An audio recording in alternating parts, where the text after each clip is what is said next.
Hello, everyone. Keep joining. We are giving some time so that more people can join.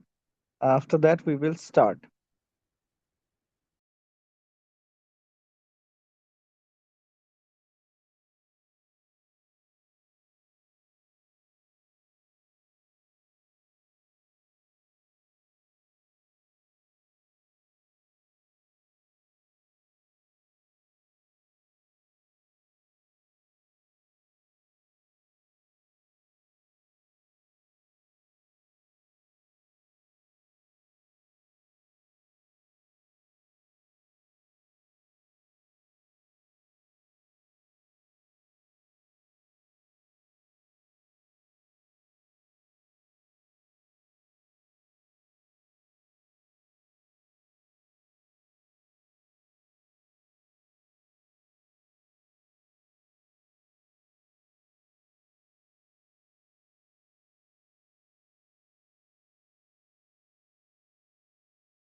Hello, everyone. Let's just start. So, who is with me? Anyone can share their screen. Anyone has our question bank? Because I cannot reset my question bank. I've talked to my. Oh, I have resetted my question bank successfully. Okay. So, who is with me? Who wants to read the first question?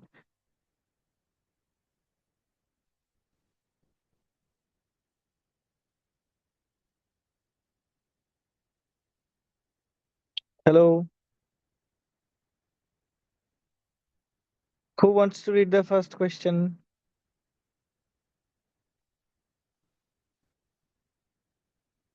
Uh, Dr. Assalamualaikum. Mimi? Yes. Yeah, Dr. Mimi, start. A 24-year-old boy got hit on right side of the head with a baseball bat. He is suspected to have developed Hmm.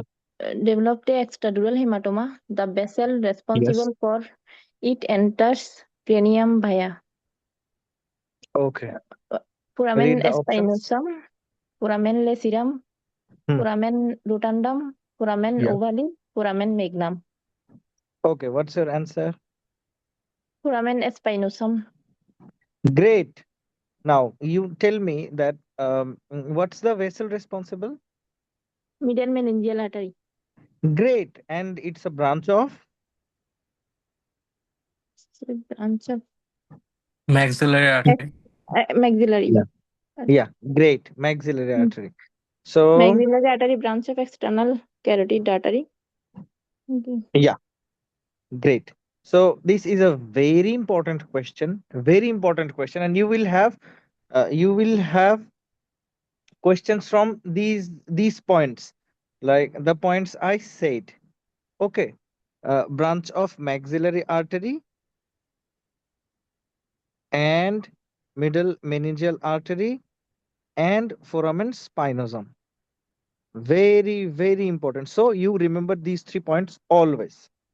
Okay, moving on to our next question. Okay, next question. Who wants to read it?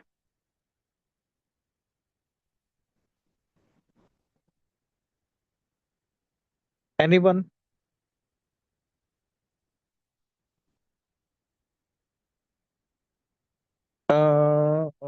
Dr. Mimi, read it again. A 45-year-old woman complains of Yes. vertical diplopia when reading Yes. or going downstairs. On exam, her left eye can depress when adducted. Yeah. Tilting her head to the right improves symptoms. Where is the lesion? Okay, read the options. Left oculomotor nerve, right abducens nerve, left trochlear nerve, right optic nerve, vestibulocochlear nerve. This is a very easy question. What's your answer? Hmm, different- Like, what's the nerve? It's just right or left. That's problem, right? Yeah. Okay, think a little bit. Maybe C. Hmm, Okay, trochlear. let's just who reads the question? She answers. Okay. Next question you read and you answer. Okay. Yeah. Okay, no problem. Answer. Think a Left little bit trochlear nerve. then. And Okay, exactly. left Left trochlear. trochlear nerve. Yeah. Because your see, we have Hmm. we have what did I tell you during class that what's a vertical diplopia? Like you see two objects, one above another. Okay. And then I cannot depress. So if this is the eye, can you hear me properly? Yeah. Okay, okay. Let me just draw the eye and show you. So this is the eye, this is the eye. Okay. So what happens when eye is adducted, or so this is the eye, this is the eye. So when the eye is here adducted, it cannot go downwards. Okay. It cannot go downward. So if this is our left and this is our right. Okay. So left eye cannot go downwards. Okay. So what did I tell you? That SOD. Okay. Superior oblique downwards. Downwards and outwards. It will pull the eye downwards and outwards. So what happens when your right eye is okay? Right eye is making the image here. Okay. Right eye is making the picture of the person here. But when, so we are looking at the object here, right? This object. So right eye making the object here, but left eye, it cannot go this way. So it makes the object here. Do you understand? Yeah. Exactly. So what happens? I'm looking at an object. Hmm. I'm looking at on an object, and as my superior oblique is paralyzed, superior oblique is paralyzed, so I cannot go downwards. I cannot go downwards. It drifts upwards. It will go upward. So it will make an image upwards. That's why one above another, we see two objects, and that's why vertical diplopia happens. Okay, vertical diplopia happens. And D is the fourth. D is the fourth word. A, B, C, D. So 4, SO4, trochlear nerve, trochlear nerve. As left eye has the problem, so left trochlear nerve is, we have the lesion in left trochlear nerve. Is it clear? Yeah. Great. Anyone does everyone understand?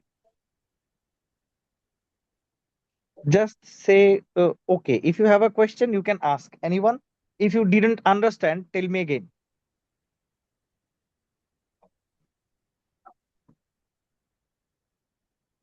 Okay, I'm assuming then everyone has understood it. Okay, just moving on to next question. So Okay, I think it's the same question. So moving on to okay, okay, okay. Read this question. Anyone? Anyone? Dr. Neetu? Why is there two Dr. Neetus? I don't know. One is muted and one is not muted.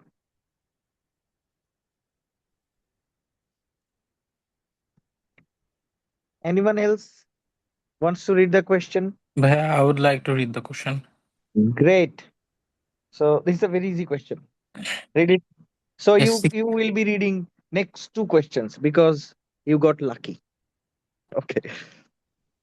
Okay, a 62-year-old woman presents with sudden onset visual loss. On examination, she has complete loss of vision in the right visual field of both eyes. Which structure is most likely involved? Great. Read the options. Right optic nerve. No, no, no. Sorry, sorry, sorry. Yeah, Okay, right you read the side. options, then you answer. Okay, okay. Right optic nerve, left optic tract, right optic tract, left optic radiation, left temporal lobe. Okay. So what's your answer?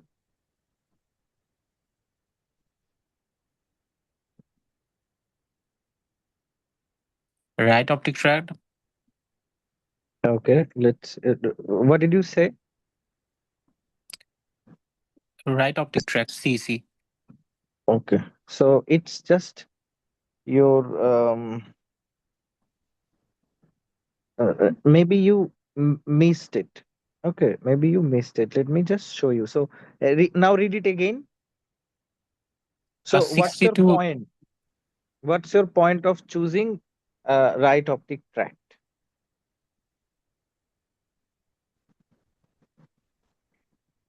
right visual field of both eyes. Lost. Yes, right visual field of ভাই both left optic eyes. Tract মানে right সাইডে দেন হচ্ছে ভিশনটা রেটিনার আলমাইতে পারতেছ না তো ওই side left সাইডে চলে left সাইডের কারণে রাইট সাইড ভিজুয়াল লস হয়েছে হ্যাঁ ধরতে পারিনি Yeah, exactly, exactly. These questions Contra can be tricky. contralateral S- side. Yes, this question can Mm. be tricky. I have a short video about it. You watch that again because this can be tricky. So that person has lost. So let's say this is our right eye, this is our left eye, and this is the right visual field of right eye, and this is right visual field of left eye. This is left visual field of right eye and left visual field of left eye. Now, what happened? This person has a complete loss of vision in the right visual field of both eye. See,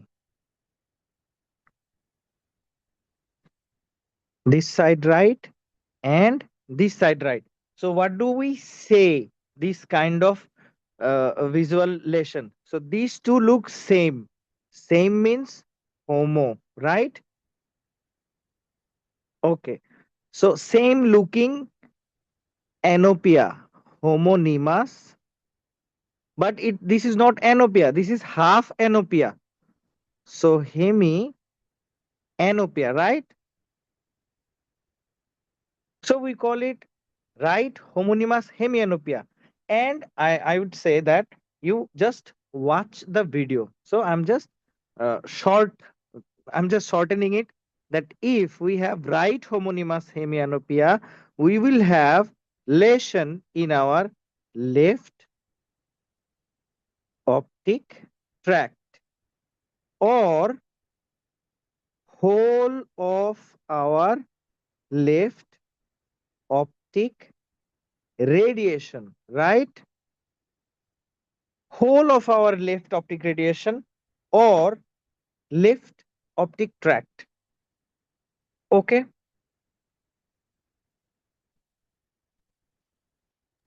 ওকে ভাইয়া Okay. So So let's move on. option D is correct. Option Yeah, D. left optic tract is correct. So we Option have D also. explanation here. There is a left optic radiation, parietal lobe. No, no, no, no, no, no, no. So left optic radiation, it will be the whole left optic radiation. Okay. So only parietal lobe, but optic radiation spans our parietal Occipital. lobe, then temporal lobe, then it goes to our occipital lobe. So it's just mentioning parietal lobe. So this is Okay. partial. So as this is a single best questions, so what happens? So we choose the best one. This is the best one. Okay. So we have here temporal lobe. So what if temporal lobe part doesn't have a lesion? Okay. So it will not be a complete loss of vision. It will be partial, maybe some sparing, maybe some inferior. If parietal lobe has it, then we have PITS, right? Yeah. Parietal Yes. inferior Inferior. and Temporal temporal superior. superior, right?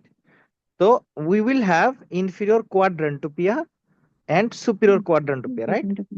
Yeah. So that's why this is not the best answer.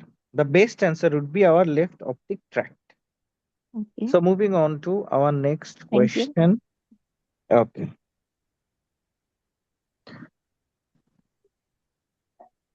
Okay. Read this question. A 26-year-old man is admitted after a high velocity road traffic collision. His GCS is 3 on arrival and he is immediately intubated and ventilated. A CT scan of the Great. head shows a skull fracture and an extradural hematoma. He is Yes. transferred to the local neurosurgical unit. What is the thinnest part of the adult skull? The pterion, pterygoid, the lambda, the gamma, tegmen tympani. Okay. So what's your answer? The pterion. So, well, this may not be the thinnest part, but from the options. Okay. So from the options, as we have extradural hematoma, this will be the best answer. If you think about all the bones and all the places, so this not be the thinnest part of adult skull. So this question, so the mentioned structures, from the mentioned structures, this is the thinnest. Do you understand what did I say? Yes. Yeah. Yes, exactly. Only from the mentioned options, this is the thinnest. Okay. And you will have questions in your exam which you have no clue of, like thinnest part, there may be other thin part too, right? But you choose from the options. And the one you have read in my classes or heard from my mouth or got questions from. So you go for the one you know, the one you have seen. Never choose an unknown option in MRCS Part A. Never. Never. The one feels familiar, the one looks familiar, choose that. And 90% cases, that will be the right answer. Okay. Remember pterion. Pterion consists of four bones. Parietal, squamous part of temporal. Remember squamous part, then frontal and greater wing of sphenoid. Remember greater wing. Okay. Okay. Okay, bhaiya. Okay. Should we move on to next question? Sure. Okay. So, no.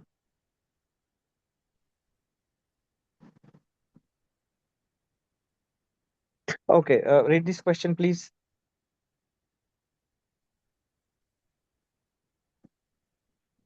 Who is going to read this question?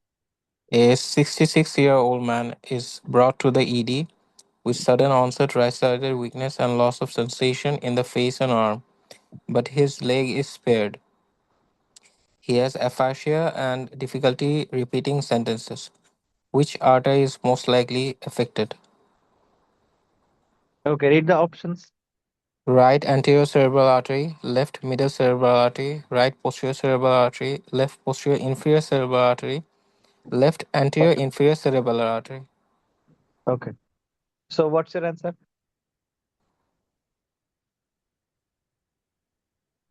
Left middle cerebral artery. Yes, left middle cerebral artery, but that's not the end. So you tell me why left middle cerebral artery? We have explanation here. We have explanation here, but First why of not all, others? Okay. First of all, here leg is spared. So in the question, it is mentioned about face and the arm, mainly upper extremity. So for that's why I went for middle cerebral. If it was Yes. leg, then it would be anterior cerebral. Great. Then there is aphasia and difficulty repeating sentences. Most Yes. probably, I think is Broca's aphasia. Yes. So that's why I think I went for left middle cerebral artery. Great. So you know the shortcut. So always remember in your MRCS part A, this is a surgery exam. They don't like stroke is a big part of medicine. So we don't get much question from here. So and we don't get difficult question from here too. Just remember if legs are involved or legs are more weak, it's ACA. Just determine the side. Just determine the side. Okay. So opposite side. That's it. Or contralateral side. Now, if is mentioned or hands are more weak, then middle cerebral artery. If vision is lost, then posterior cerebral artery. Simple, easy shortcut. Simple and easy. Now, there's a problem. Yes, there are bigger explanations, but don't go for that. Don't make yourself confused. There are bigger explanation and a lot of manifestation. Just forget those. To make things simple and to answer easily, you just remember that. And remember homonymous hemianopia. Homonymous hemianopia. If only homonymous hemianopia is mentioned, it's posterior cerebral artery. And if with homonymous hemianopia, you have hand weakness or aphasia or this kind of thing, it's middle cerebral Middle artery. cerebral artery. Great. So let's move on to our next question. So we have answered it. Okay. Broca's aphasia. Okay. Okay. Not important. So read this question, please. A 28-year-old man complains of loss of taste sensation on the anterior two-third of the tongue, but Okay. his tongue movement and general sensation are intact. Which Okay. one of the following structure was most likely injured at the petrotympanic fissure? Okay. Read the options. Chorda tympani, glossopharyngeal nerve, lingual nerve, hypoglossal nerve, auriculotemporal nerve. Great. What's your answer?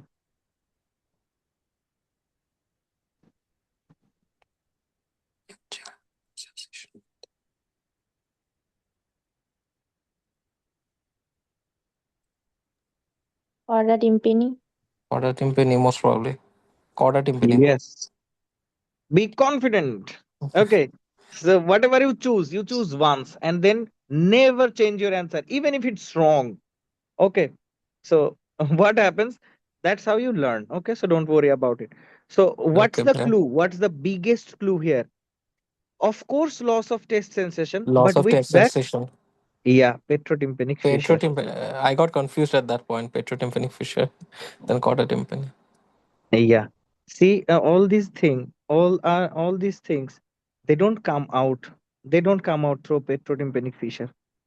They are not Mm. related to petrotympanic fissure. So only chorda tympani branch of facial nerve with salivatory branch, salivatory fibers, salivatory fibers. They come out through petrotympanic fissure. Petrotympanic fissure. Okay. Let me show you one thing. Let's say this is petrotympanic fissure and chorda tympani and salivatory fibers coming out. After that, whom do they meet? They meet the L, the lingual nerve. Okay. So, and they enter lingual nerve. So, lingual nerve has three fibers. Three fibers. So, lingual nerve will take touch pain temperature from anterior two-third of the tongue. Anterior two-third. And chorda tympani will take taste And these salivatory fibers will go to submandibular ganglion. From there we have sublingual gland and submandibular gland. Now you can have two kind of questions. One, that your taste is gone, salivation is gone, because these are parasympathetic fibers and they increase salivation, but touch pain temperature is okay. So you tell me, where is the lesion? Where? Anyone? Just Lingual nerve. Chorda where is the tympani. lesion? Pe- Like, is it Hmm. like, Distal, uh, where is the lesion? distal. It is proximal, for proximal from, the lesion is proximal to the meeting point of lingual nerve. Do you get it now? जी भैया. Great. So, if this is the option that your taste is gone, taste gone, salivation gone, but touch pain temperature is okay. So, where is the lesion? So, the lesion will be proximal to the meeting point. This is the meeting point. So, this is proximal and this is distal to the meeting point. So proximal to the meeting point is the lesion. And if distal to the meeting point, the lesion, then touch pain temperature will be gone too. Okay, guys. Okay भैया. So okay. So let's move on to our Sorry, sorry, Dr. Khan. Hello. next. Hello. Yeah. At this point, I have this confusion, some Yeah. Tell me. confusion. The previous point, please. I think I asked you before about this point. Okay. Please ask me again. This proximal, I have, if I have lingual before the meeting with the chorda tympani. This is Yeah. proximal, right? Yeah. So If we the have if two proximal, kind of proximal. hmm, Let's say we have a lesion in only lingual nerve. Only lingual nerve. Okay. So this is proximal to the meeting point and the lesion is in lingual nerve. Let me tell you, touch pain temperature. Then we have taste. Then we have salivation. Now, there are two kind of proximal lesion we can have. So this is a proximal lesion and this is a proximal lesion. Let's say we mark it 1 and we mark it 2. So if we have lesion in this one position, what will we lose? We will lose touch pain temperature. And the wording in your exam will be touch pain temperature will be gone, but taste will be okay, salivation will be okay. If this is the scenario, then this lesion is also proximal to the meeting point of chorda tympani, right? okay. Heh. Now, if we have a lesion in point 2, so this will be also proximal to the meeting point. But this time we will have touch, pain, temperature okay. But taste will be gone, salivation will be gone. So both will be proximal lesion. Your answer will be according to the presentation. So proximal, if he can say to me this proximal to chorda tympani or proximal to meeting point or proximal to lingual like this, So or yeah, they can say it, but you will have the scenario that what is lost. If all three lost, only then that's a distal lesion. If Okay. all three is gone, only then it's a distal lesion. Okay. If something spared, then it's a proximal lesion from the meeting point of lingual nerve and chorda tympani. If he just say meeting point without say lingual or chorda tympani, would it be lost? Just proximal to meeting point of lingual and chorda tympani. This side of M here, meeting point. Yeah, they will say it's a just a proximal lesion. They can say that too, that it's a proximal lesion.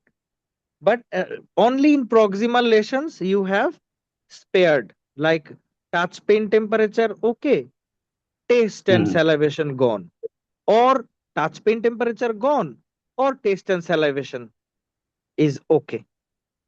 So you will have one thing okay, one thing gone. These will be proximal lesions. Okay. Okay, thank you. So we will be going to, okay, okay, we have seen that. We don't really. Okay, read this question, please. Anyone? No problem. I can read. Yeah, sure. A 58-year-old man present with sudden onset weakness of his right arm and lower face. But his leg strength is preserved. He is alert and oriented. Examination confirmed contralateral facial droop, sparing the forehead and arm weakness with intact sensation. Which cortical area is most likely affected? Left precentral gyrus, right postcentral gyrus, left superior temporal gyrus, occipital gyrus, left occipital cortex, right inferior frontal gyrus. Okay, so what's your answer?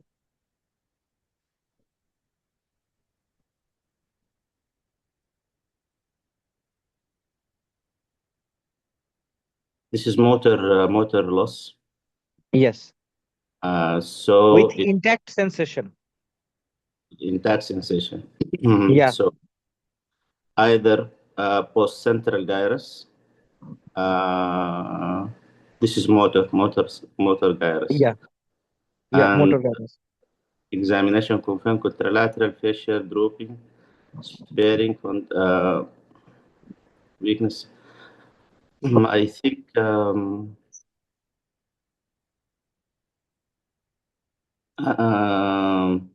right postcentral gyrus, but it's same side.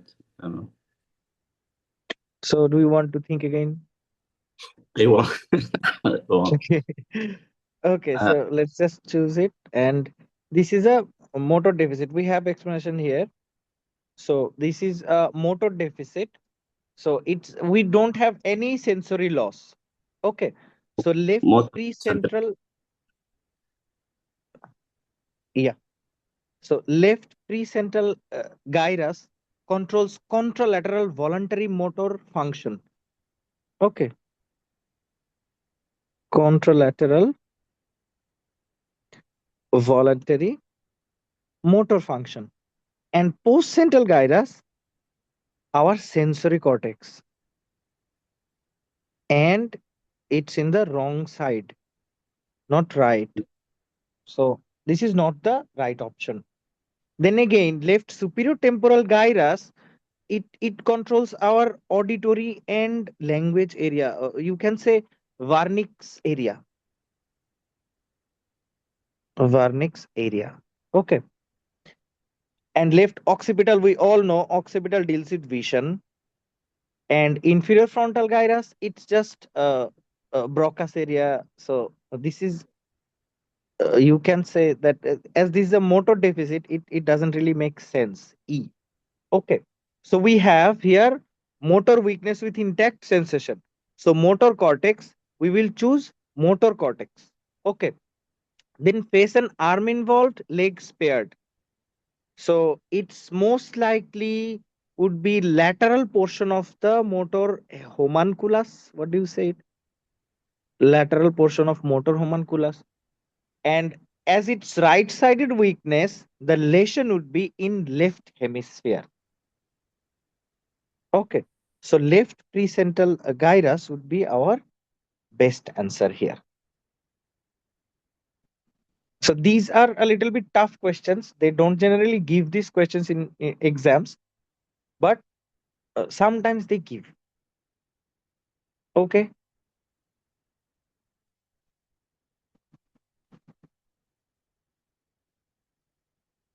We cannot add picture set. Okay. Should we move on to next?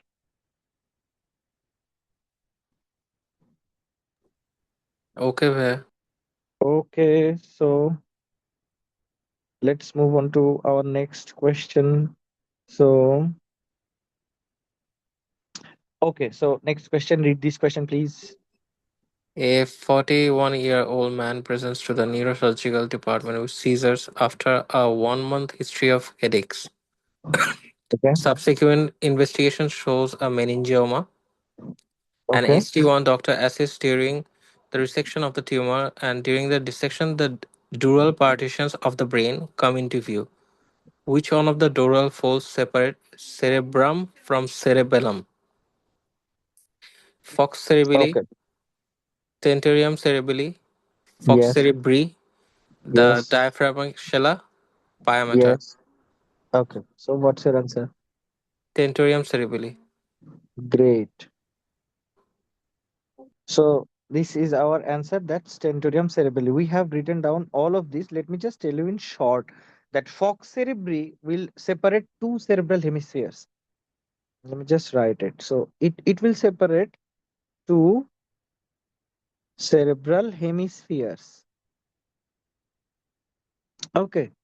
And of course, tentorium cerebelli is the answer. So you know, fox cerebri. Okay.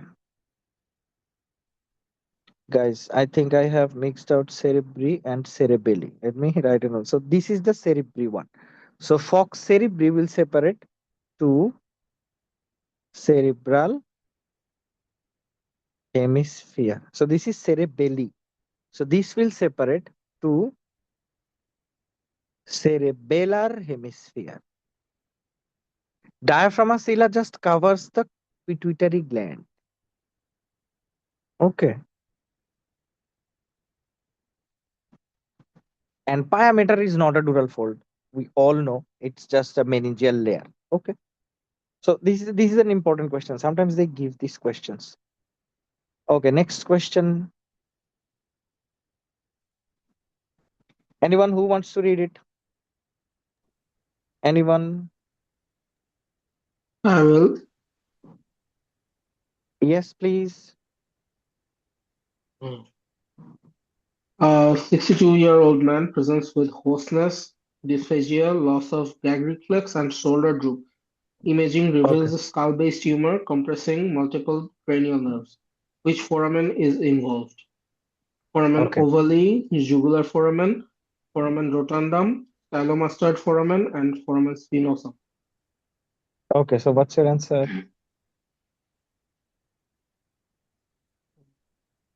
Dysphagia. Think a little bit. We have time. Uh,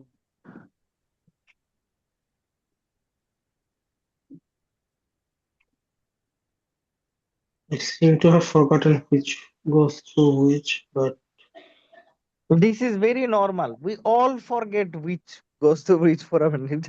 You just whatever comes in your mind, just think a little bit and then answer. Because we have time to learn. So don't worry about it. mm, See what are the this problems we are having and which nerve is involved. where loss of gag reflex dysphagia would indicate vagus nerve, so it should be jugular foramen. Great. This is a, I would say this is classic for jugular foramen. So we have all these things like for hoarseness, we have vagus. For dysphagia, both 9 and 10 And gag reflex, 9. We all know. Shoulder droop, spinal accessory nerve. We all know. So all these thing, this we, and remember that this has a name too. We call it Varnet syndrome. Okay, this has a name too. We call it Barnett syndrome. And other foramens, just for uh, foramen ovale. Remember, OVALE. Okay, so then foramen rotundum. What did I tell you? Pro Max. Pro max. Max. Great. Stylomastoid foramen. You all know what does go through stylomastoid foramen. Tell me. Facial nerve. Facial Great. nerve. Facial nerve. And foramen spinosum, we all know. Tell me. Middle Foramen Mandibular meningeal spinosum, nerve. artery branch of middle maxillary meningeal. Mandibular artery. nerve. Yes. Foramen spinosum, middle meningeal artery, branch of maxillary nerve. Okay. So let's move on to our next question. Foramen questions are very important because we will have a question from foramen. So next question, who wants to read it?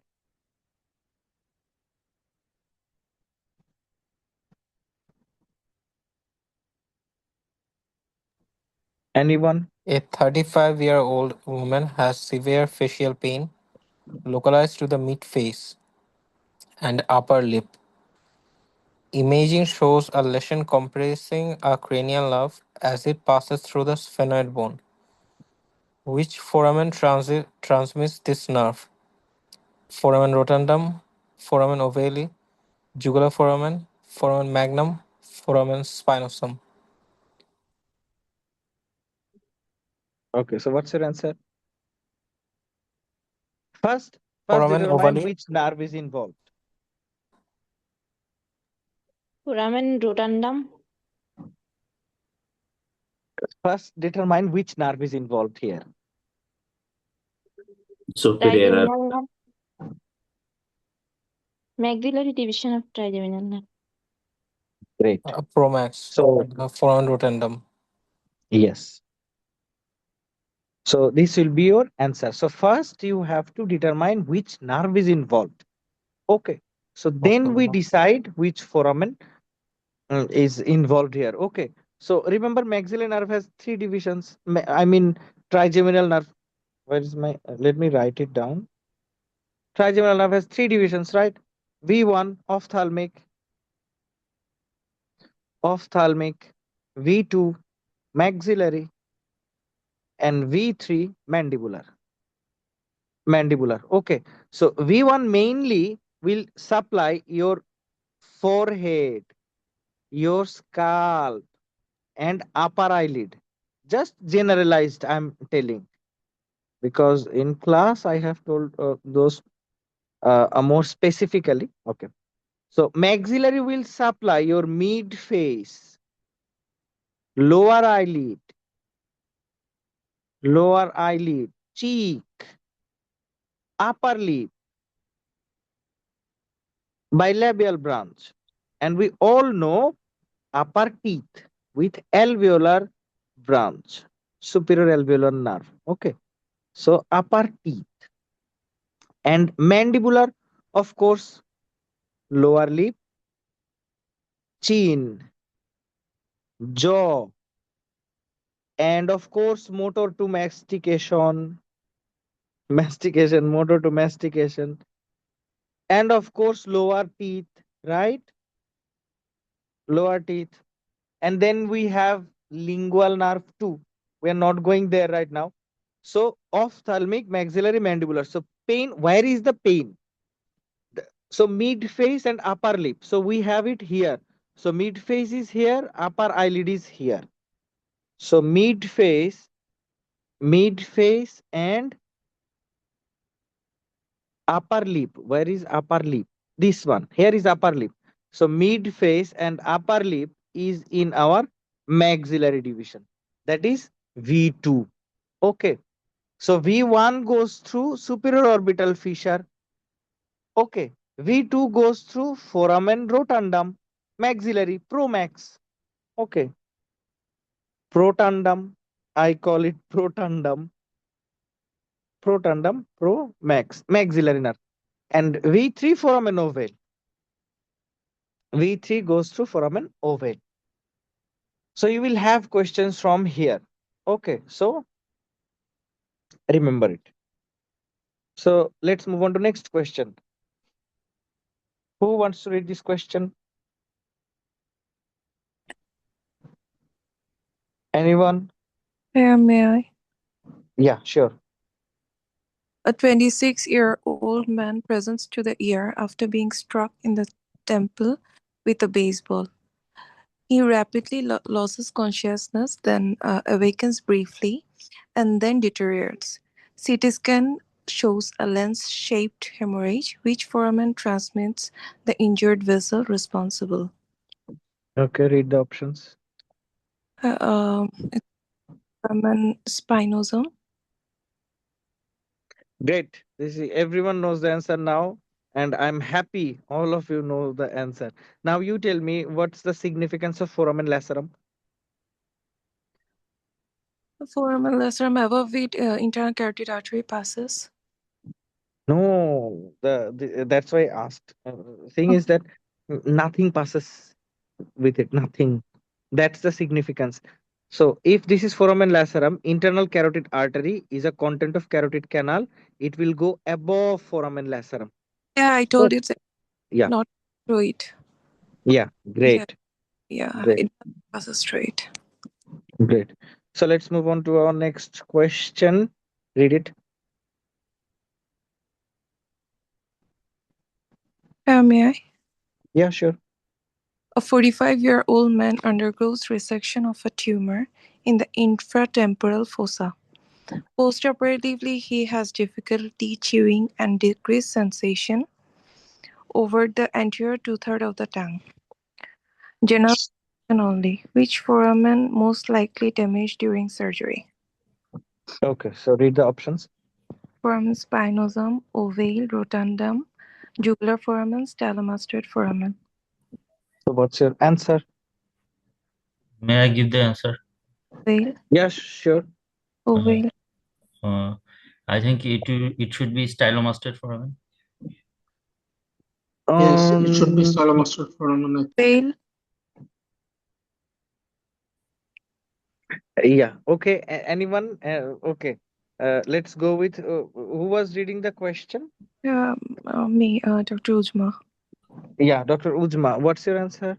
Ovale. Okay. Let us just move. Okay. So thing is that she has difficulty chewing and decreased sensation over anterior two-third of the tongue. So she doesn't have pain. Okay. So maybe you got confused with difficulty and pain. So she doesn't have pain. Difficulty in chewing, you may get confused that facial muscles may be involved. Okay, but the problem is muscles of mastication controls the chewing. So okay, so these are muscles of mastication. That's why she is having difficulty in chewing. Facial muscles, not facial muscles involved here. Okay, so that's why stylomastoid foramen will not be answered. Did you get it? Yes. Thank you. Okay. Yeah, great. So the problem is maybe we all do these mistakes. We all do these mistakes and never be afraid of making mistakes, guys. That's how we learn. So difficulty achieving, and let's say if they say pain in that area, so if pain in cheek is transmitted by trigeminal nerve, okay, pain in that area, let's say cheek. So, and difficulty chewing due to muscles of mastication is not working properly. And plus your lingual nerve. Lingual nerve is involved. So it's mandibular division of trigeminal nerve. Mandibular division. And it goes through, let me just repeat, V1, V2, V3. So V3 will go to foramen ovale. Now you tell me that V1 goes through which foramen? Anyone? SOF. Superior orbital Superior fissure. orbital fissure. Yes, supraorbital fissure. V2. Rotundum. Rotundum. Great. Foramen rotundum. So now you will never forget these things.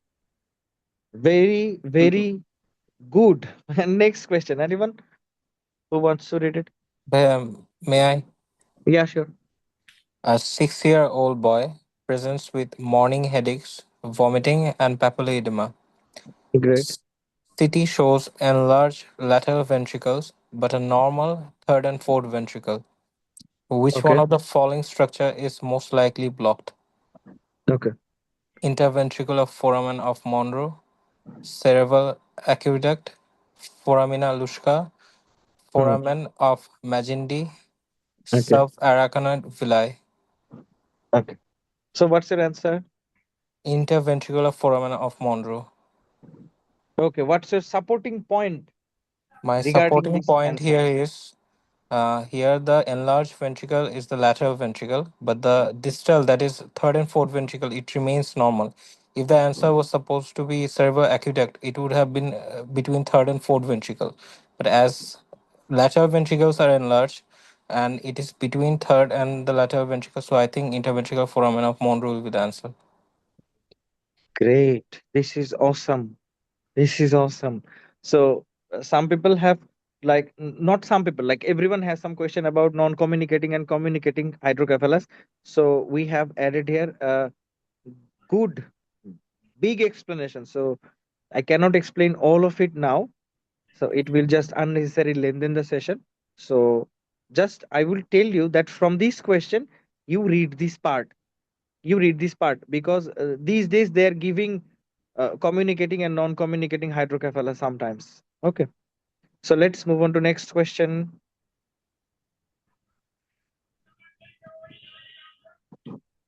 So who wants to read it? May I? Yeah, sure. A 2-month-old infant presents with progressive enlargement of the head, bulging frontally, and irritability. MRI reveals dilation of both lateral ventricles and third ventricle, while the fourth ventricle appears normal. Which of the following is the most likely site of obstruction? Foramen of Magendie, interventricular foramen of Monro, cerebral aqueduct of Sylvius, central canal, subarachnoid granulations. I think the answer will be C, cerebral aqueduct of Sylvius. Correct answer. Lock kiya jaye. Okay. So you answered it correctly. So this is good. I think everyone will be able to answer these questions properly because you will have these questions in your exam. Okay. Just tell me, just let me tell you one thing that subarachnoid granulations. If subarachnoid granulations is obstructed, you will have all ventricles enlarged. All ventricles enlarged. Okay. So, and it will cause communicating hydrocephalus. Okay. Hydrocephalus. Okay. So just remember this thing that if subarachnoid granulations are blocked, we will have communicating hydrocephalus. Okay. So let's move on to next question. Who wants to read it? May I? Yeah, sure. A 45-year-old woman presents with diplopia that began 1 week after undergoing resection of a large right acoustic neuroma, vestibular schwannoma. She reports difficulty focusing while looking to the right. On examination, her right eyeballs face abduct past the midline, while the left eye moves normally. Pupils are equal and reactive to light. Which of the following is the most likely diagnosis? Okay. So read the options. Right oculomotor nerve palsy, right trochlear, right abducens nerve palsy, internuclear ophthalmoplegia, myasthenia gravis. So what's your option? Right abducens nerve palsy. Great. Great. So this is right. So what are your supporting points? The patient's failed to abduct past the midline. It's Yes, due you to just need lateral rectus, one. which is supplied by abducens nerve. Yeah, great. So you just need one good clue and you can ignore all others. So just let me tell you one thing, that is this one. This one may be unfamiliar to you. Like, if this happens, then we will have nystagmus of opposite eye. Okay. And adduction failure. Adduction failure of opposite eye. Okay. So just note this point. Okay. Just note this point. As this is unfamiliar, that's why I told you. Nothing important, never came in exam, and I don't think anytime it will come in your exam. Just remember this question, abducens nerve, and this will help. So moving on to next question. Again, another foramen who wants to read it. May Okay. I? Okay, okay. Tell me the names. Dr. Ujama. Ujma. Ujma. Okay, so you have read two questions. Let's give. What do Okay. I say? Okay. Okay. So who else wants to read? I can read. Yeah, sure. A 48-year-old woman presents with progressive hearing loss, tinnitus, and Okay. loss of balance. Okay. Examination shows decreased corneal reflex and ipsilateral facial weakness. Okay. MRI reveals a mass in the CP angle. Yes. Through which foramen does the affected nerve exit the skull? Okay. Other So options what are are the options? jugular foramen A, foramen rotundum B, internal acoustic meatus C, stylomastoid foramen D, and hypoglossal canal E. Okay. So what's your answer? I think I should go for stylomastoid foramen. Okay. Let's just select Internal, that. Anyone Would else? it be internal internal acoustic meter? acoustic meters.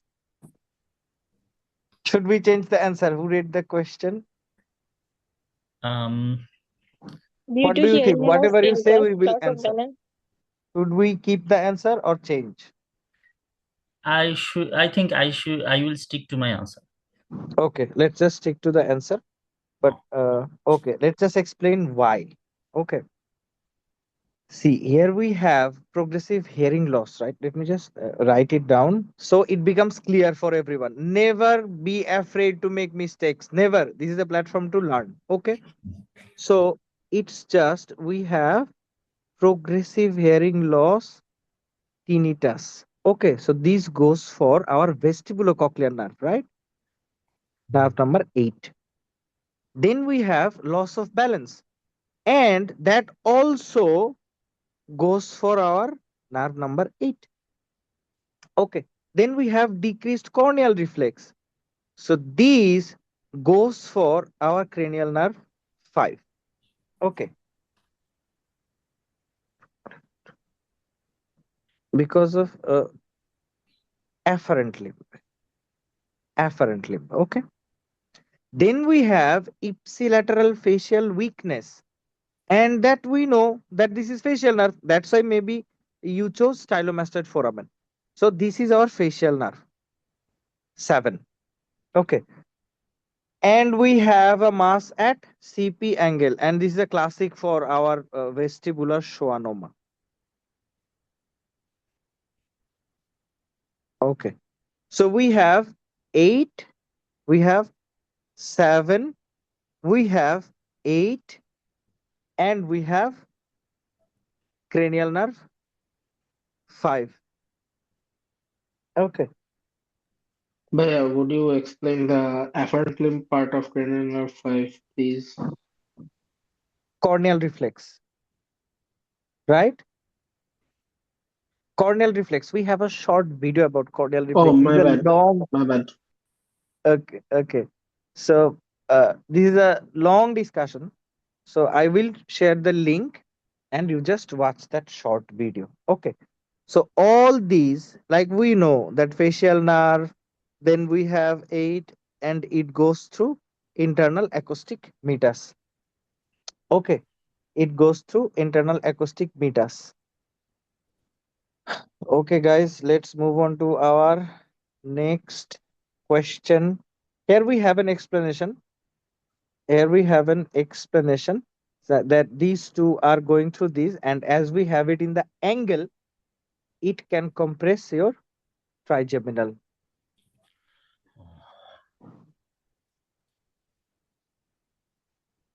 So this one, who wants to? Again, we have that question, that kind of question, light cornea with wisp of cotton. Okay, so read it, guys. Okay, I will explain it briefly after this question. Anyone? A 62-year-old man with headache and fever develops cavernous sinus thrombosis. Touching the right cornea with a wisp of cotton produces no blink in either eye. Touching the left cornea produces a bilateral blink. Which structure is most likely damaged? Left facial Okay. nerve, right facial nerve, left optic nerve, left ophthalmic nerve, right ophthalmic nerve, and right oculomotor nerve. So what's your answer? May You I can give the think answer? a little bit. Yeah. Thank you. I think the answer should be right ophthalmic nerve, D. Yes, I Okay. concur. Okay. That's a D. Okay. D. Yes. Okay. So this is the right answer. So let me just okay, this time as we have the same question, let me just explain. Let me just explain it. We need a big area. So this is your one eye. This is your another eye. Let's say so. This is your brain. Okay. So ophthalmic branch of trigeminal nerve is the afferent limb. This is our cornea. Let's say this is our right cornea. This is our left cornea. And this will, if you touch a cotton, this will take the sensation to the brain. So this is the afferent limb. And after that, brain will send signals to both eye through facial nerve. So through facial, the facial is the exit.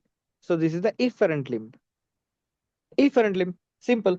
So when you touch right eye, both eye will blink because input is okay, output will be in both eyes. Then again, if you touch the left eye, same thing will happen. So if you have a lesion in the input, let's say right side, we have a lesion or a problem. So right sided input is gone. If input is gone, right eye, no blink. Bilateral loss will occur. Yes. Left eye, no blink. But if you touch left eye this time, left eye input is okay. Left eye input is okay. So you will have right, left, right eye will blink, left eye will blink too. Did you get it? Yes, thank you. Yes, thank you. Great. But if we have, let's say we have a lesion in an exit point. Let's say, let's number it. Let's number it as 2. Let's say we have a lesion in this point 2 and this is okay. This is okay.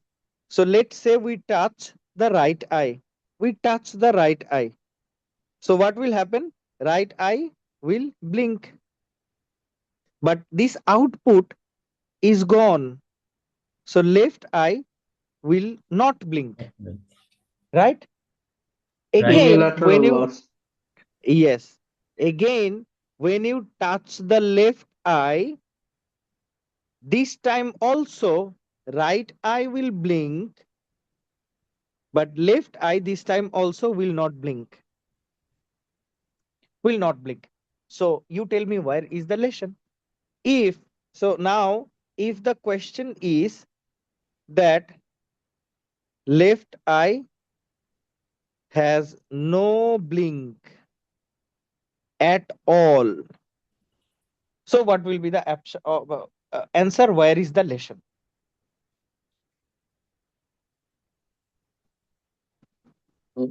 Which eye was the cotton place? Left eye has no blink at all, no matter where you touch the cotton.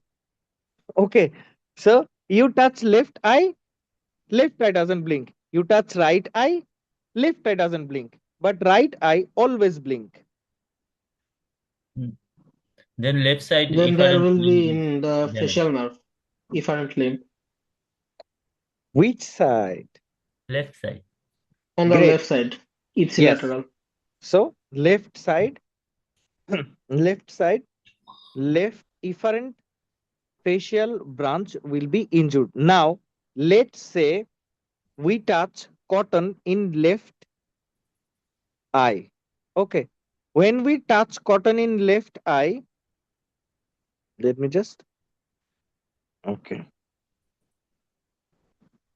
exit.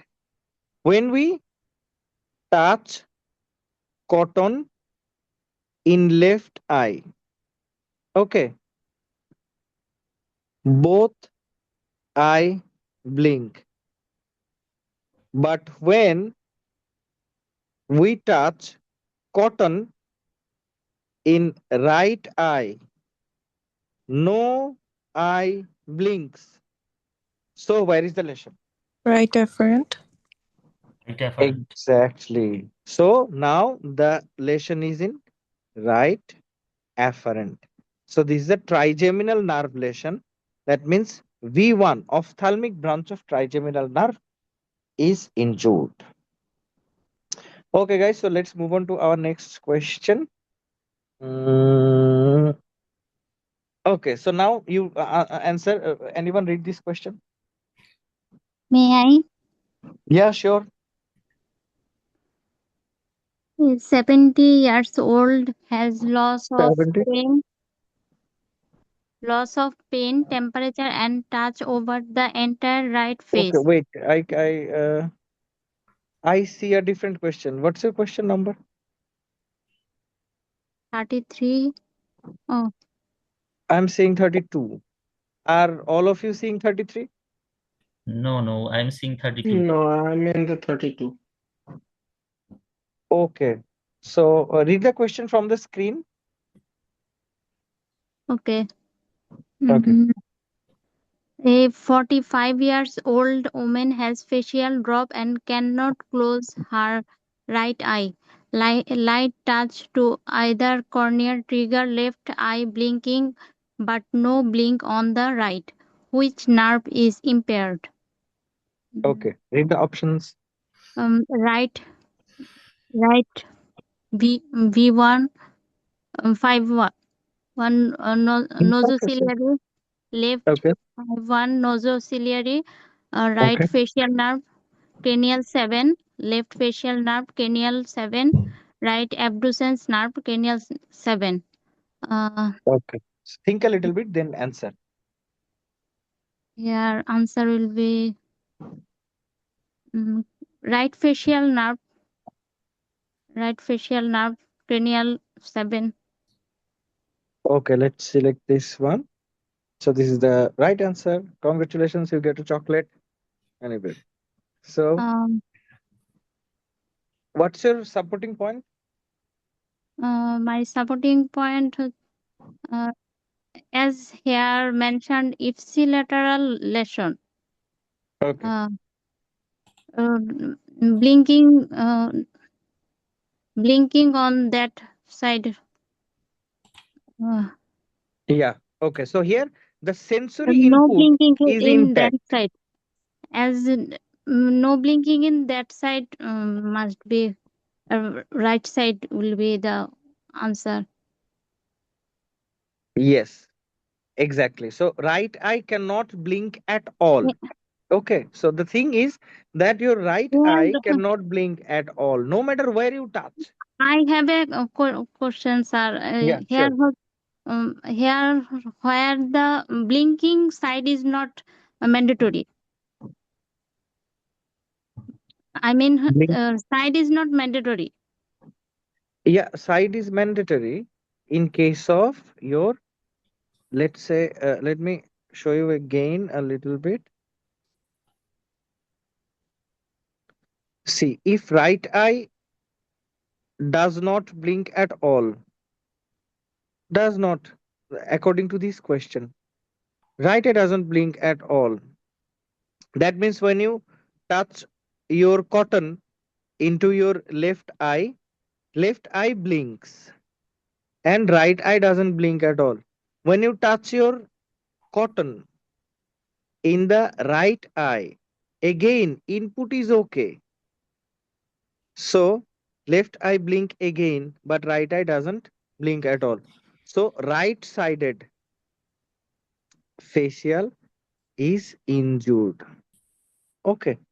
Then you know that if input is not working, so at that time the side you touch, right side you touch, right side you touch, and no eye blink. No eye blink. So side is important, but it's almost always the same side. Same side. Yeah. Yeah. So that's the beauty of corneal touch. I mean, okay. So next question. Anyone wants to read? Hmm. May I? May I? Yeah, sure. Uh, okay. So A tell me that. 70-year-old Yeah. has loss of pain, temperature, and touch over their entire right face, including Okay. the buccal mucosa and anterior two-thirds of the tongue, except for the Okay. angle of the jaw, which remains normal. Which nerve Okay. supplies the spared area? Option A, auriculotemporal nerve; B, lesser occipital nerve; C, great auricular nerve; D, facial nerve; and E, glossopharyngeal nerve. So what's your My choice answer? is C, great auricular nerve. Great. So greater auricular nerve supplies this area. So the thing we have here, loss of pain, temperature, and touch over the entire right face. Okay. So who supplies this? This should be trigeminal nerve. Yes. These all the sensation of your face is supplied by trigeminal nerve. We all know that. Just again. Okay. Next question. Who wants to read it? May I? Yeah, sure. An elderly smoker with a lateral tongue squamous cell carcinoma reports deep ear pain. Soothes his ear with cotton. Tumor of invasion of which nerve best explains this referred otalgia? Okay. So read the options. Chorda tympani nerve, lingual nerve with referred pain via auricular temporal nerve, glossopharyngeal nerve, vagus nerve, hypoglossal nerve. It's So what's lingual. your answer? I would like to disagree. I should think that it is vagus nerve by the auricular branch. Okay. I think it should be the So answer C, glossopharyngeal nerve via tympanic plexus. so I okay. So think which it's one? lingual, lingual So nerve. yeah, you can present your. Let's go with Ujma. Please tell me your supporting points. I think it's in the anterior two-third of the tongue. So its general sensation But is they did not mention anterior tooth. Had never assume specific things if they do not mention. okay. Okay. Then Sir, can we go this with metastasis, as metastasis go? So lateral tongue squamous cell carcinoma yeah, may be yeah. spread ipsilateral to submandibular. So glossopharyngeal supplies here also, I think. So glossopharyngeal have this tympanic branch. I can go with the doctor as he said, C, glossopharyngeal nerve via tympanic plexus. Or Okay. So let's go with this one. So here we have the lingual nerve with a referred pain via auriculotemporal nerve. Okay. So glossopharyngeal nerve can be, but lingual nerve is the best answer here. Okay, because here only lateral tongue they mentioned only. So tongue is specifically mentioned here. Okay. So tongue is specifically mentioned here. Specifically mentioned here. So that's why we will go with lingual nerve as the best option. Glossopharyngeal nerve can be if they mentioned pharynx, if they mentioned pharynx, so we can have it. So these are very close. Lingual nerve, glossopharyngeal nerve, both are very close. Okay. So as they mentioned lateral tongue, squamous cell carcinoma, and deep ear pain due to metastasis, we all know. So lingual nerve is the best answer here. I know that glossopharyngeal nerve has its supporting points too. Okay, because it has innervation to the tonsil, then pharynx, then middle ear via tympanic plexus. But we have no mention of tonsil, pharynx, or anything. So we will go with lingual nerve as the best option in this case. how it's being referred, like lingual nerve B with auriculotemporal, how it referred then. Well, here we have.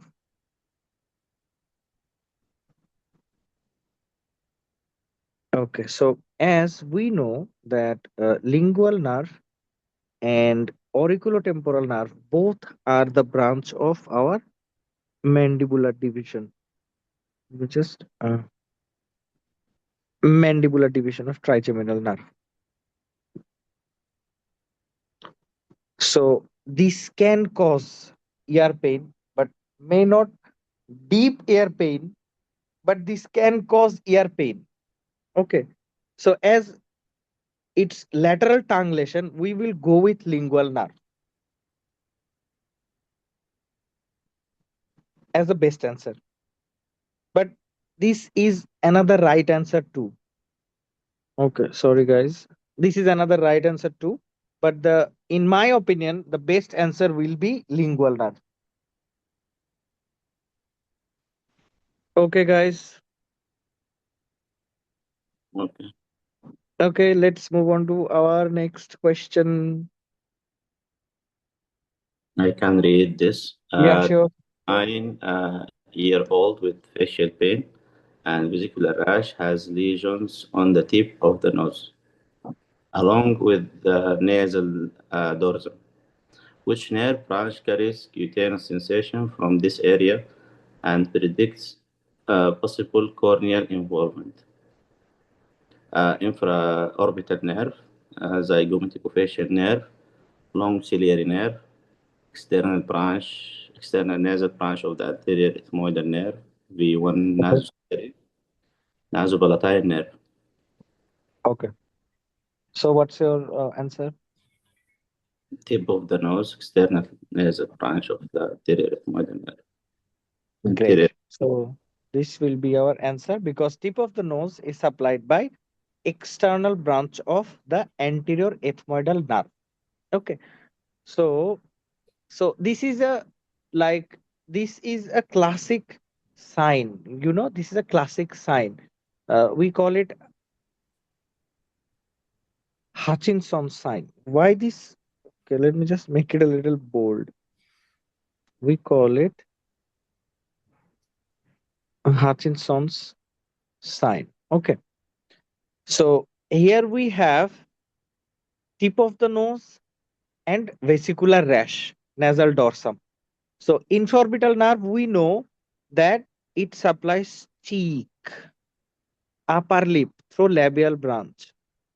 Zygomaticofacial nerve, it supplies like, let's say if I could see my face, you would see some blush.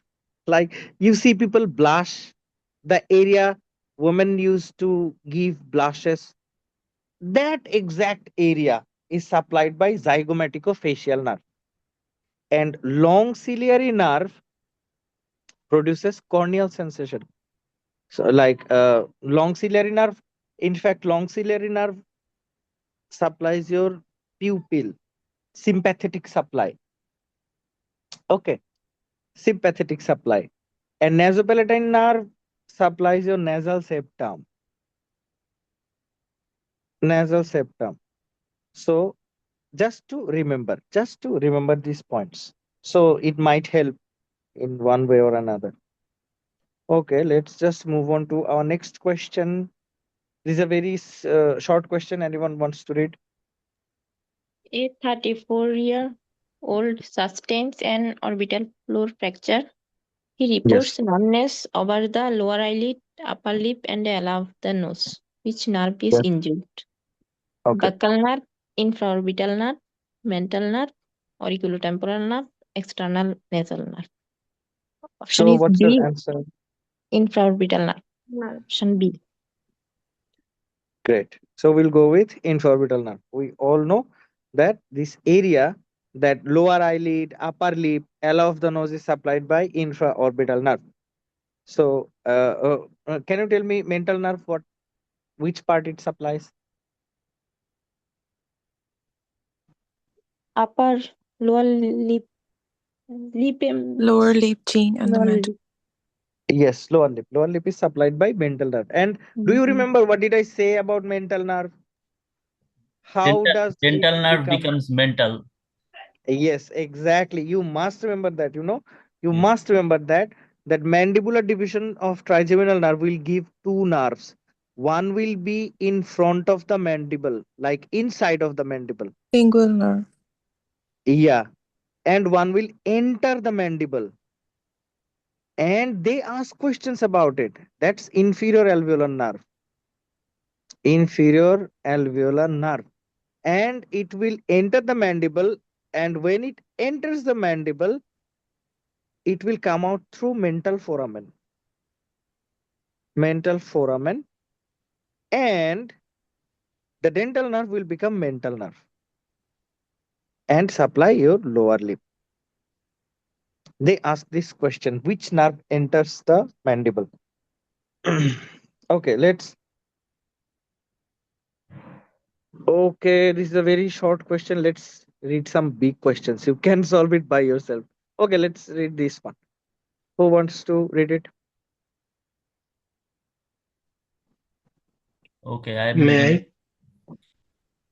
I? Of course. Yeah, read it. Following removal of a Yeah. submandibular duct stone, a patient has loss of taste on the anterior two-thirds of the tongue, decreased salivation from the submandibular or sublingual glands, and loss of general sensation in the same area. Which structure was injured? A. Okay. Lingual nerve proximal to chorda tympani. B. Lingual nerve distal to the union with chorda tympani. Inferior alveolar nerve, hypoglossal nerve, and glossopharyngeal nerve. So, what's your answer? My answer would be lingual nerve distal to the proximal to chorda tympani. Lingual nerve. I This Distal to should the have union. the question because I asked two times. Okay, But let's just go with this. So this will Oh, be sorry. distal to quarter timpani because we Sorry, have I lost got all. mixed it up. Yeah, let me just we lost all. That will be distal. Lost two. That will be proximal. Lost one. That will be proximal. Okay, easier now. Yes, thank you. Okay. So let's move on to next question. Who wants to read it? Okay, 23-year-old has otalgia and preocular tenderness from TMG inflammation. Information. Which nerve carries the primary sensory innervation for of the joint capsule? Facial nerve, great auricular nerve, brachiotemporal nerve, prosopharyngeal nerve, lesser occipital nerve, Okay, so what's your answer? brachiotemporal nerve, TMG.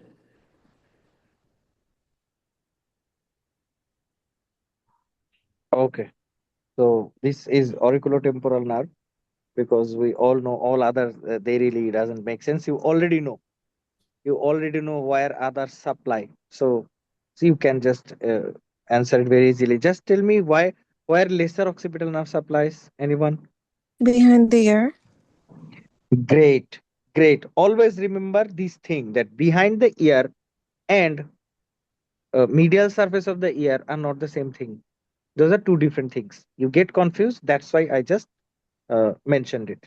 Okay, guys, let's move on to next question. So, anyone wants to read it? May I? Yeah, sure. After parotidectomy, a patient develops gustatory sweating over the parotid region while eating. Fraze syndrome. Aberrant regeneration involves parasympathetic fibers traveling with which nerve? It's Okay, auriculotemporal nerve. great. Okay, so let's just select it, and we. Anyone has any questions? We have added explanation about Frey syndrome. A lot of things we have added. So if you want, you can just give a reading from here. So let's move on to our next question. Sorry, sir. Before we Yeah, sure. about this preferred, I prefer Ben and like this. I see it. I saw it in the arrows. Yeah. I think they ask questions about if you can have this little clarification after the session. No problem. That from ear to tongue, from ear to pharynx, like this, because it's very confusing, and I know it will need uh, in fairness, I remember I see this one Otalia Vegas Yes.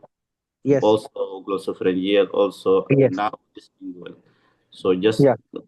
simple like points Okay. about So you are uh, just asking. So I just make a short video. What if I make a short video about it, and would be so good. I can explain a little bit Yes, about it? yes. Okay. Appreciate it. Okay. I will explain the referred autolgia a little bit. So let's read the next question. May I? Yeah, sure. A 56-year-old man with a skull-base tumor compressing foramen ovale develops numbness of lower face, weakness in chewing, and loss of jaw jerk reflex. Which structure is most directly injured? I think Okay. it's So read the options. Mandibular division. mandibular division. Yeah. Great. Great. Great. So okay. So everyone knows it. So let's just move on to next question.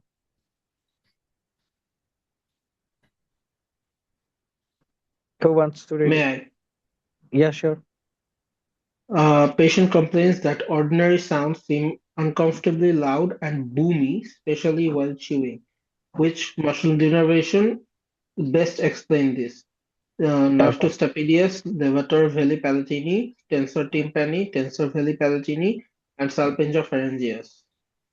Okay. My So what's your answer answer? would be nerve to stapedius. Yeah, the nerve to stapedius is has some problem. So the muscle stapedius has been denervated. Simple and nice, and I think you people are doing really great. You people are doing really great. So let's move on to next question. Who wants to read it? A 45-year-old man Yes. presents with a sudden onset of right-sided facial weakness. Okay. He cannot close his right eye. His mouth droops on the same side, and food accumulates in the oral, vestibule. However, his hearing, lacrimation, and taste sensations are preserved. Where is the most likely site of the lesion? Okay. Mm, So read the options. Geniculate ganglion A, above the origin of stapedius. B, above the origin of the chorda tympani. C, at the stylomastoid foramen. And internal acoustic meatus. Okay. So what's your answer? Let me just think for 5 seconds. Yeah, sure.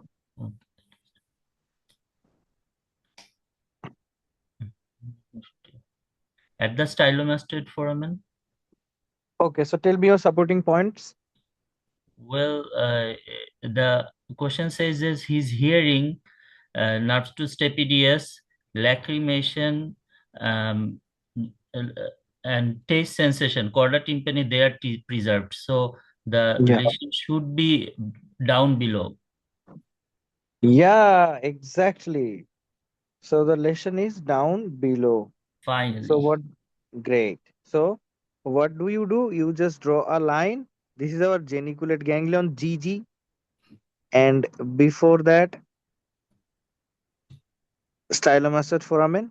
Here we have stapedius, nerve to stapedius, or hyperacusis. Here we have lacrimation. Here we have taste. Here we have facial expression. So this is okay. This is okay. This is okay. So the lesion is here. I have a question with this diagram. If you will, Yeah, sure. if we have an injury in the geniculate ganglion, shouldn't the lacrimatory nerve also be involved? Yes, that can be. Let me just draw it again and show you. So let's say here we have the genu. Okay. So here we have lacrimation. So if you have a lesion exactly at this point, so there can be two scenarios. Lacrimation can be intact if it's involved. Lacrimation can be spared if it's not involved. Okay. So there can be two scenarios in this case.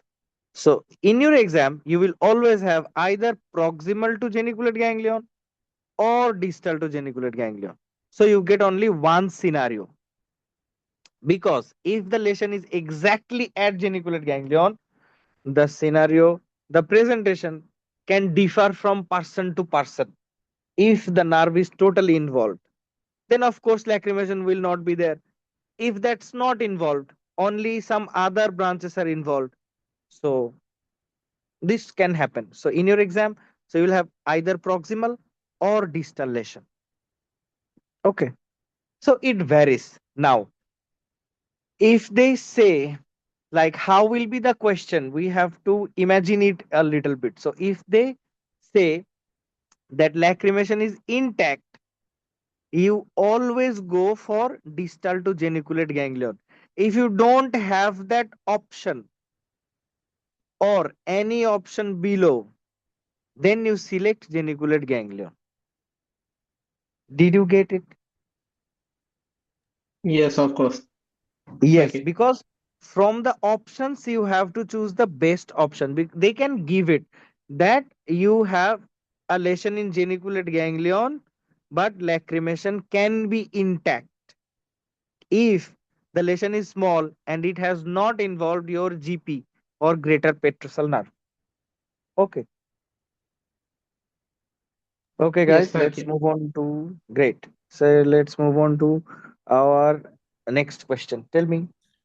A 30-year-old woman presents with facial asymmetry, loss of taste sensation in the anterior two-thirds of the tongue, and decreased salivation. However, her hearing and lacrimation are preserved. The lesion is most likely located A, above geniculate ganglion, B, above the origin of stapedius, C, above the origin of the chorda tympani, D, at the stylomastoid foramen, E at internal carotid canal. Okay, so what's your answer? I think I should go for above the origin of the chorda tympani, C. Okay, so this is the right answer because see, because we can see very clearly that facial asymmetry. So it's below stylomastoid foramen or at stylomastoid foramen here. So facial asymmetry. So the lesion is here or above. Then loss of taste. So here we have chorda tympani. So it's above taste too. So it can be here. But in the middle of that we have hearing. So hearing is normal. So the lesion will be in between chorda tympani and hearing, above the origin of chorda tympani. Okay, guys, let's move on to our. These questions are very important, and that's why very important because they always give questions like that. So, who wants to rate it?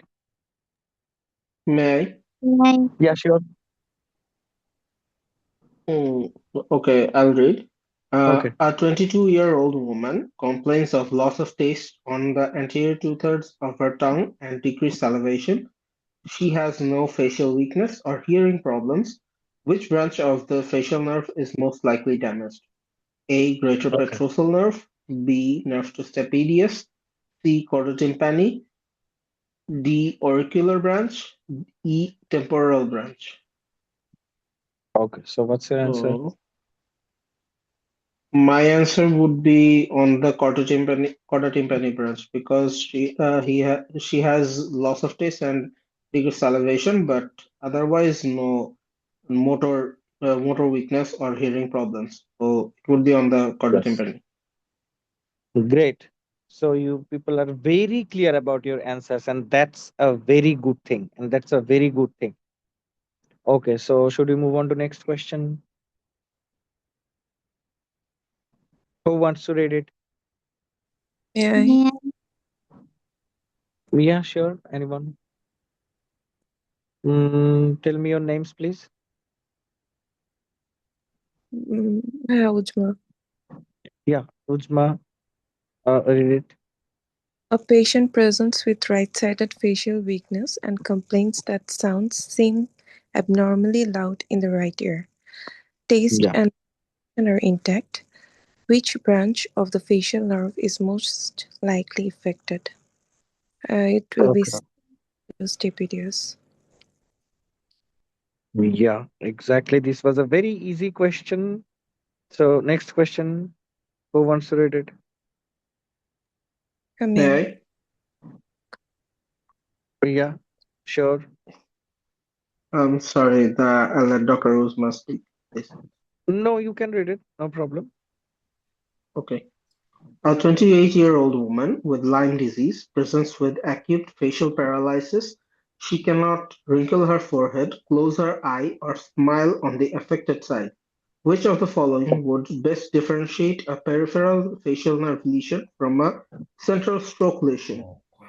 A. Drooping of mouth. B. Inability to wrinkle forehead. C. Loss of corneal reflex. D. Hyperacusis. And E. Taste loss. My answer would be B. Inability to wrinkle forehead. Great. So, inability to wrinkle forehead is the right answer. So, what are your supporting points? Sorry, in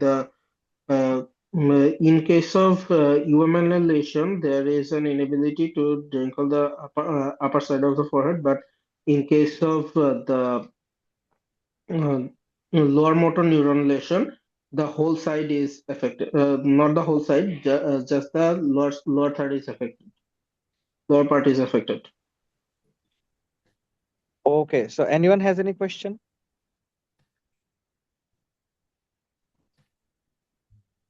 Okay. So, let's assume no one has any question. So, okay, you will understand it. Uh, so, we have.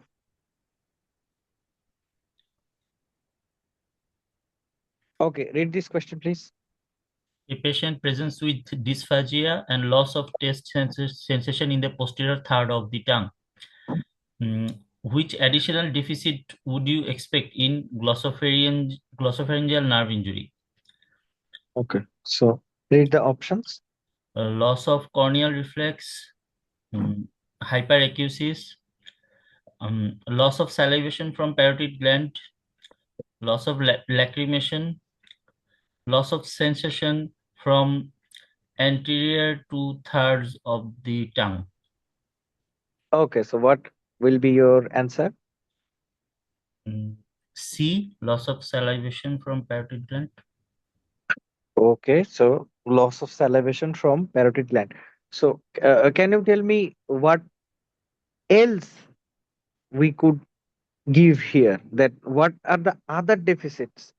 Like what are the functions of glossopharyngeal nerve? What are the other deficits we can have here? Mm, Absent gag. Swallowing. Yeah. So it's motor to stylopharyngeus. So we can have dysphagia, problem with swallowing, right? yes, Yeah. yes. Problem with swallowing. Then we can lose afferent limb of gag Gag reflex, reflex. right? Yeah. Afferent limb of gag reflex. So this is very important. Gag reflex. They ask questions from it. Okay, so let's move on to next question. So we have solved these questions before, and after that, all the questions are from glossopharyngeal and vagus. So let's wrap up this session for today, and we will have our next session on head neck. And solve the question yourself and read the question explanations. If you have any questions, you can ask me anytime. But I will answer whenever I'm free. Okay. I can be late, but I will always answer. Okay. Okay, guys. Thanks Thank a you for lot the for thank being you for with the me. class. Thank you. Okay. Have a good night.